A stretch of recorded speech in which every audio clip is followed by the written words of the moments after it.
we knew this was going to be a big event, and that's why we've been talking about it so much, and why I've been writing about it so much. And, it ended up being even better than expected, which was pretty awesome. You thought the best case scenario, maybe a Jalen Petrie could sneak into the first round, and that did not happen. But it did not take long into the second round for him to get selected. So let's just run this down, the guys who went, and just kind of briefly discuss, where they went and all that comes with that. So starting things off, it was that first round, and I think the first round definitely had an effect on any Jalen Petrie first-round buzz, because you had, all of a sudden the Eagles are trading for, A.J. Brown, and then you've got Marquise Brown on the move, and those were just trades happening, much less the fact that the trades were happening, receivers are getting swapped, and then receivers are getting picked. That would come back to help Tyquan Thornton immensely and where he ended up, but it probably pushed Jalen Petrie out of the first round. But still, again, he did not have to wait very long. The lone commit, as he was known or is known, goes round 2. Pick number 37 overall, and 10 minutes away from his home is where he'll be playing. As we learned when he got drafted, he was at the family home, I guess, and we learned that was 10 minutes away from NRG Stadium, home of the Houston Texans, and that is his new team. Jalen Petrie joining Lovie Smith and company. So your thoughts? I think it's as good of a fit as he could have wanted. Lovie Smith loves players from Texas, but he loves defense. And he loves, he has thorough history with the Tampa 2 defense. So, I think all things considered and where they are, they're not Super Bowl contenders. They're rebuilding, so they're just trying to put blocks together.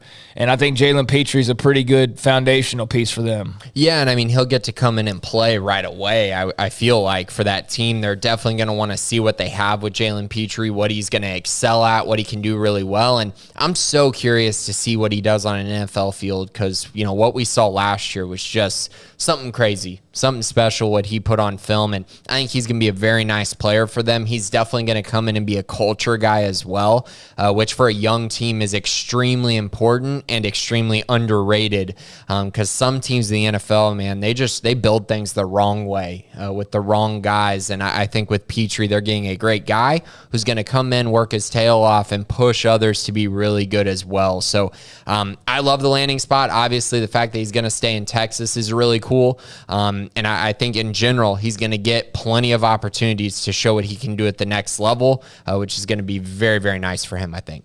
Yep, so he goes off the board first. That was expected. I mentioned that in pretty much every article that he was going to be the first off the board, and he was.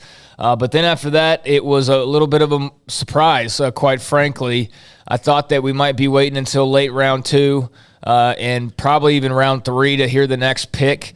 But there were a couple of surprises that were coming up over the next 3 picks, and certainly going to the next one, number 50 overall, the New England Patriots trade up and select Tyquan Thornton, wide receiver. And, to the Patriots, gets the phone call with Bill Belichick. And, again, he benefited from the fact that there was a lot of wide receiver fervor and a lot of trading up for wide receivers and grabbing wide receivers. And so with all, the top guys pretty much plucked away by the end of the first round practically, Tyquan was one of that next wave, and the Patriots reach up and grab him. Makes me feel great. If it had been the Browns or the Jets, I would have thought, well, he'll be out of the league in 2 years, but this actually gives me some hope for him, and a lot of these other guys landing on quality teams. The fact that they traded up for Tyquan is so cool. He's a top 50 pick, which is massive. That's draft capital. And that means they really believe in you, and they're spending draft capital to go up and get you. I think this is a perfect fit for him. It gives Mac Jones a deep threat in that offense, and I know they wanted Nelson Aguilar to be that for them, and now they got that with Tyquan, and I'm so excited for him. He's got an opportunity to go in there and be the wide receiver 1 in New England. That's not that crazy of a take that he could be that guy. After the pro day, I kind of felt like he was going to end up being a second or third round guy, but this is probably even more than I could have hoped. As things got closer to the draft, it felt like people were thinking, oh, he might be a 4th or 5th round pick. But happy to see that a team took a shot on him, and I think he could be a very explosive playmaker for the Patriots, and I think he's going to find his way on the field very early, which again, you need opportunities, and opportunities on a good team are even better, and that's what Tyquan's going to get. Moving on, you had JT Woods, round 3. So 2 second-round picks for the Bears. Round 3, they'd have a couple more, and JT Woods at 79 overall goes to the LA Chargers. They are a defensive-minded team, although, obviously have a hot young quarterback that they can, lean on, who's the face of the franchise. But really, that's a defensive coach. That's a defensive team. That's a secondary that's loaded up pretty nicely and has Derwin James leading the way for them. Just signed, was it J.C. Jackson this offseason from the Patriots. You got Joey Bosa. You got Khalil Mack. So it's a pretty good situation for JT Woods. Yeah, you know what the Chargers are trying to do? They're trying to create sacks, and they're trying to create turnovers. And JT Woods is going to fit into that turnover department really, really well for them. Derwin James is there, as you mentioned, so he's going to get to learn from a really, really good safety at the NFL level. This is so interesting. JT Woods got a second-round grade early on in the draft process, and I think as time went on, a lot of people were thinking 4th or 5th round for him, but that grade appeared to be true for him. I mean, pick 79, that's a great spot, but even better than that, he got a great landing spot with the Chargers, a really good team, a really good franchise, and one that's moving in the right direction. And now he gets to be a part of a young and upcoming roster that has a lot of plans for the future. He's going to fit in seamlessly, and honestly, he's not going to be expected to be their best player, which is really awesome as well. He's just going to be a part of a really good team, and I think that's really nice for him. Moving on along, you had Terrell Bernard. This was another surprise, going a bit higher than expected. It was more of a 5th-round type of a guy. And, that's not just looking at mock drafts. That was pretty much the general consensus. I don't think really too many people had him going 3rd round, but he did go in the 3rd round, 89th overall, just 10 picks after JT. And the craziest introduction probably from draft weekend, NFL Network's Kyle Brandt, obviously a massive Bills fan with the big over-the-top, go Bills whole thing. Yeah. And eventually it was like guy yelling at screen, and it was entertaining. It was fine, but it was just like the moment for me was not about Kyle Brandt. It was about that after all the junk that he said and yelled and screamed and the chicken wing eating and all of that, he named Terrell Bernard. So I was like caught up in what he was doing, and then all of a sudden here's like Terrell Bernard's name, and I was like, wait a second, what? So it took a second to sink in, but I was happy to be surprised. Terrell Bernard going to the Buffalo Bills. They've got Von Miller. They've got Ed Oliver up on the front of their line, and they got a 2-linebacker system. So it's very interesting that he was a guy, and I didn't see this a whole lot, but he was a guy who pretty much immediately there was a lot of on the part of the team that drafted him in their media and fan bases because of the fact that they're more of a 2-linebacker system. And there's not a starting spot right now, so maybe that's a good thing. But I guess, being a relatively high pick in the 3rd round, maybe people expected them to, draft a starter or something. That's not going to be the case with Terrell, but it does give him time to kind of find his way. And again, like JT, he'll be surrounded by some pretty great players on defense. Yeah, and that 2-linebacker system is going to fit Terrell perfectly, though. And I think that might have been a huge reason why they did end up drafting him. It is earlier than I expected by far. I think he was one of the guys who I think a lot of people just had kind of falling down their boards, and ends up in a 3rd-round pick. That's awesome. It gives Baylor the most top 3-round picks in program history. It ties that record, which is really cool. And Terrell, I think this is a great fit again because he's going to a good team, and it's a team that's trying to get an identity on the defensive side. They have the offensive identity, but they need to instill a culture on the defense. And I think Terrell's going to go in there and be able to do that. Whether he gets to play early or not, we'll see. I know he's not projected to be the starter by any means, but he could be a primary backup and actually get some playing time this year. So, again, I'm just happy he went so early because when you get that kind of draft capital, spin on you, there's a much greater opportunity for you to stay in the league a lot longer.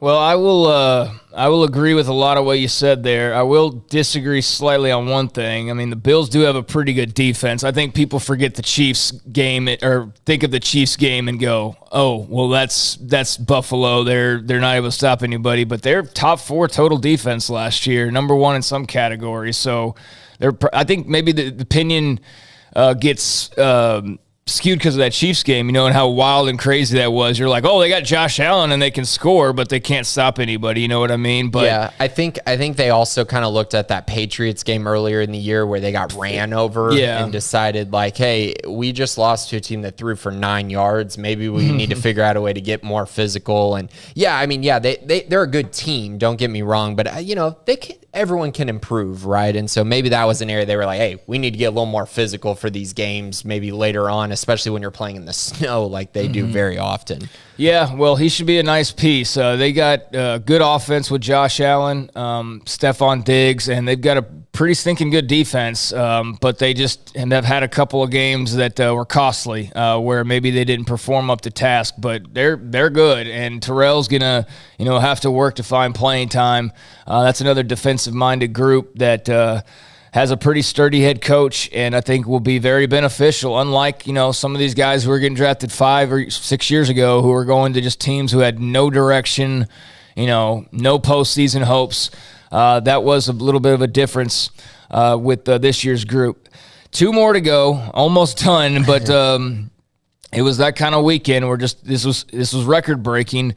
Trestan Ebner, round 6, had to wait pretty long after Terrell Bernard was picked. 3 rounds to hear Trestan Ebner's name finally called to the Chicago Bears. They're not a very good team, but they need help, and Trestan Ebner can provide that, and they're trying to figure out if Justin Fields is their quarterback or not, and so Trestan, I think, will be a good outlet for him, as I mentioned in my article. But, not high expectations here, that's for sure. No, but I think with him, it's a great fit again because he's going to be able to contribute on special teams immediately, I think, for the Bears. And then you kind of move on from that and you go, okay, they got 2 running backs who are really good first and second down guys, but, he could slide into that third down role. And I know Tariq Cohen was kind of supposed to fit in that role, and he's no longer there. So now it looks like it could be Ebner's role if he's able to go in there and run away with it. I think people forget, he had 1,500 yards and 11 touchdowns receiving, just really crazy numbers for a running back. And I think he fits in really nicely, gives them an offensive weapon. And because they don't have a ton of talent on the roster offensively, it gives him a great shot at actually having an opportunity to play early in his career. Yeah, I think it's a good landing spot. It's not a very good team, but again, that might be beneficial for him. So awesome to see Trestan go off the board. At that point, you kind of wondered if anybody else was going to go. You figured, at least one guy probably. They weren't going to get, 4 guys in the first or 2 days and then not get anybody on day 3. But Terrell goes off the board. Trestan goes off the board. At first on day 2, and then later on day 2, just 2 picks on that final day.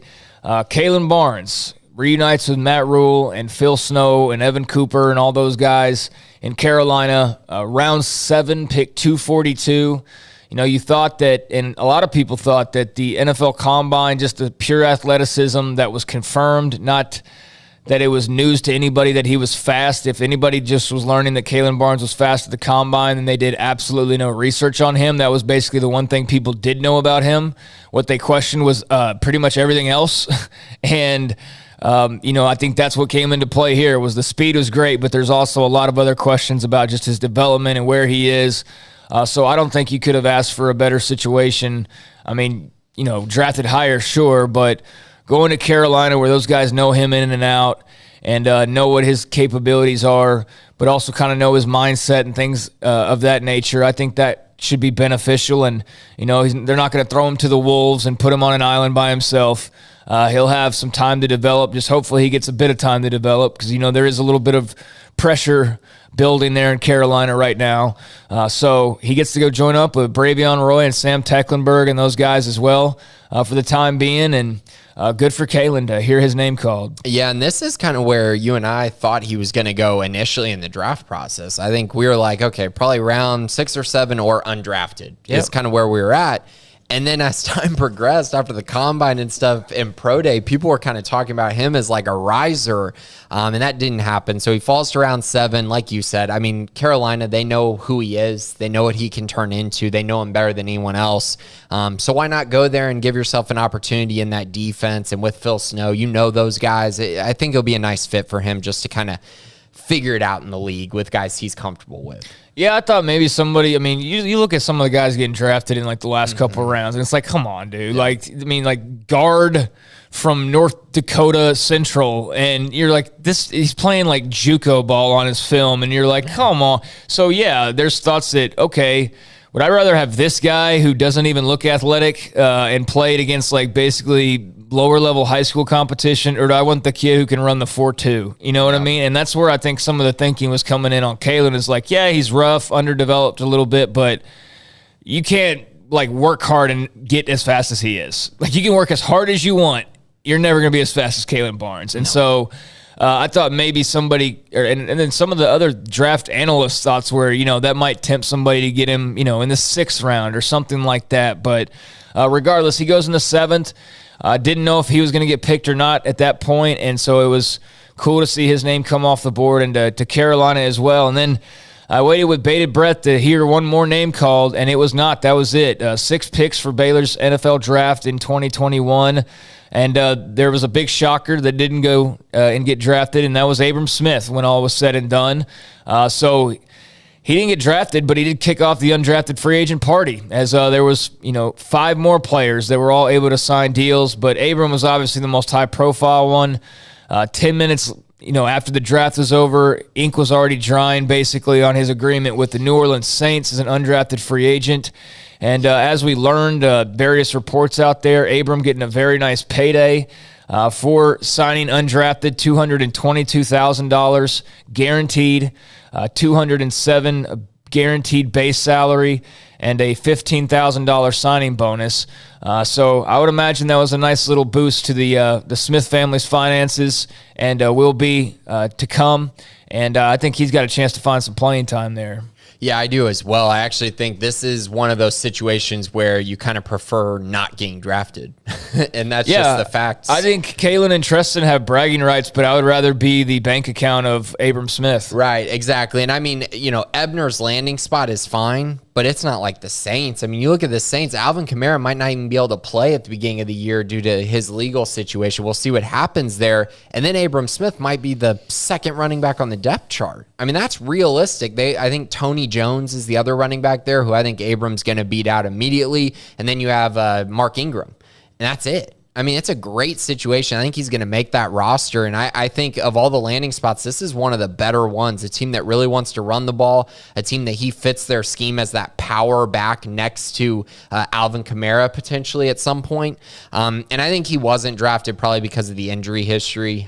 He does have a lengthy injury history during his time at Baylor, so that was probably a big reason for it. But overall, great landing spot, great money. Congrats to Abram Smith. I think he's got a great opportunity to make that team and make an impact. Yeah, I definitely think he's got a chance to do a little something with this opportunity, and it is a good team, although Sean Payton no longer there, obviously. But he'll be playing with Jameis Winston and possibly Alvin Kamara, possibly Mark Ingram. We'll see. But it is a team that's got an identity and has some solid foundation. So then there was Xavier Newman-Johnson. He goes to the Tennessee Titans, just kind of rifling through the rest of these. Great for X. This didn't take long either, and I'm happy for him that he got this opportunity. Yeah, a good run blocking spot for sure. You get to block for Derrick Henry. I think it's just great for him to sign one of these deals. And the Titans, not a bad spot, not a bad landing spot. Raleigh Tejada, I think at this point all were surprises, honestly. I didn't think 11 guys were going to end up signing NFL deals, but they do bloat the rosters tremendously. So there's a lot of guys signed, and that's why we all need to celebrate this right now, because over the course of the next several weeks, guys will get cut, and hopefully it's not a lot of Baylor guys, but the rosters are bloated, and over the next 3 months or so, it's going to get whittled down tremendously.